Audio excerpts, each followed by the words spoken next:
in online he to kan ni goal na khung lo ve ve ni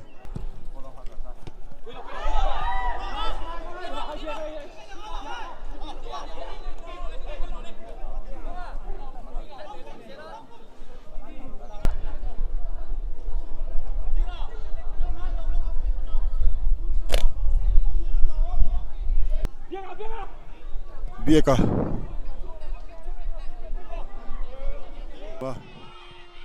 bin pui cross ball la maro chu tier ball lo na ya rem tan ball la nunzira ball la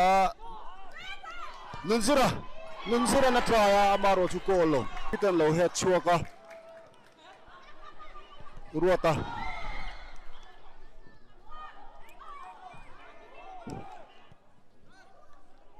chumpo kemina zele to ball anda lu ta maro chu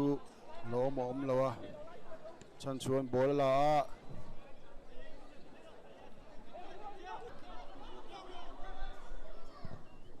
cross ball la kala pi kan ball lo clear ruote an corner kita maro chu kan dalam clear an dong ya ruote back ball la ya ruote cross ball la lu ta Isian head thela Isian ball la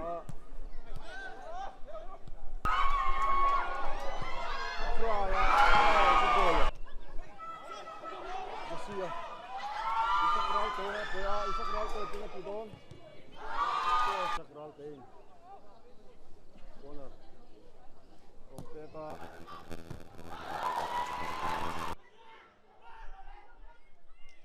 Davidan miss pass na ya khatna Jasian ball lo ha chuka awa ke reng jersey number hi don ziak tel lawa an mani lampang sai thi comment na har leka thi tun pute melo kha thiam don nia tang te pe ya mai ro chi ball Gintu kan zira na try fiat ya nia soma tak second cross ball da luta offside player jing poi mo tak mai khan nun ziram on la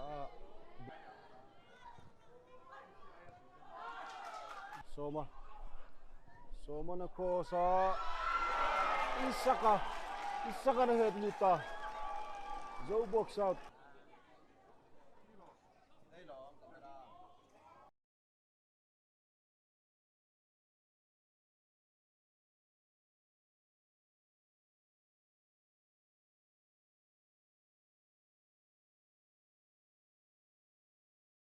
Isak Ralte bola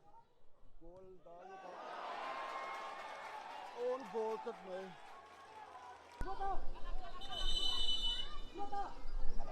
water break kan nei dona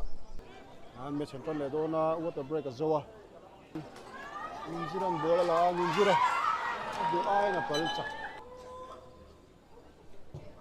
ninjira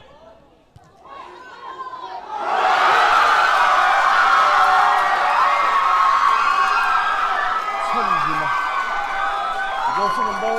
18, 19, Rahsiveng goal khatna.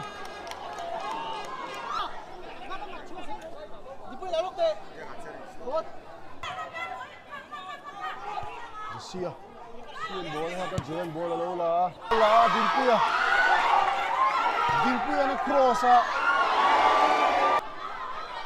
Soman cross ball me ya mara ki papi ta har khatna amloga Soma na cross a Jasia Isak Ralte dia na first khana dawa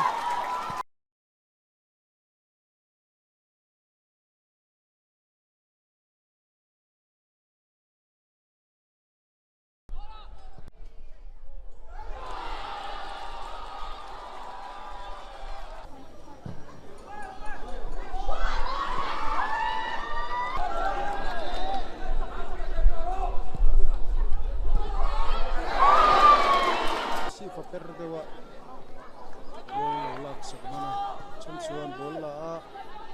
shit ball pe Soma pe Soma step alo lai do ball receive Saka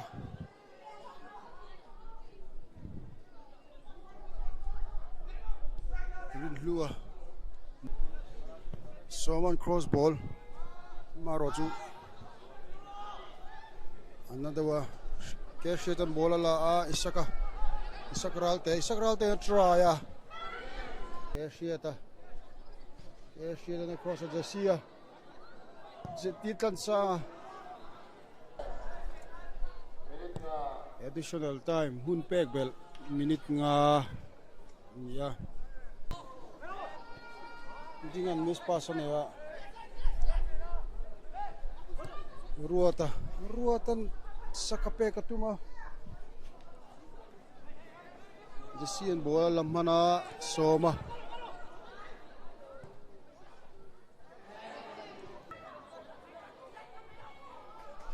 Kepia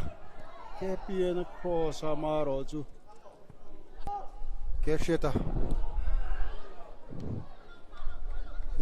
goalkeeper omna siya Sanman bola dalo tarun luatan corner Rahsiveng kika Chanhima aba save try chan chua David try Maroju chan chua tan ni Zobawk FC khel kha ania somatang te try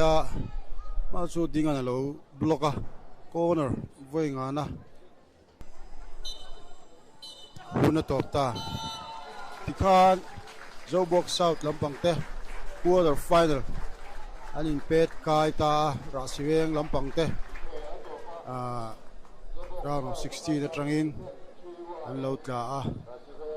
tikhan Rahsiveng lampang chu HPC Cup Round kan kha liam ve ta ani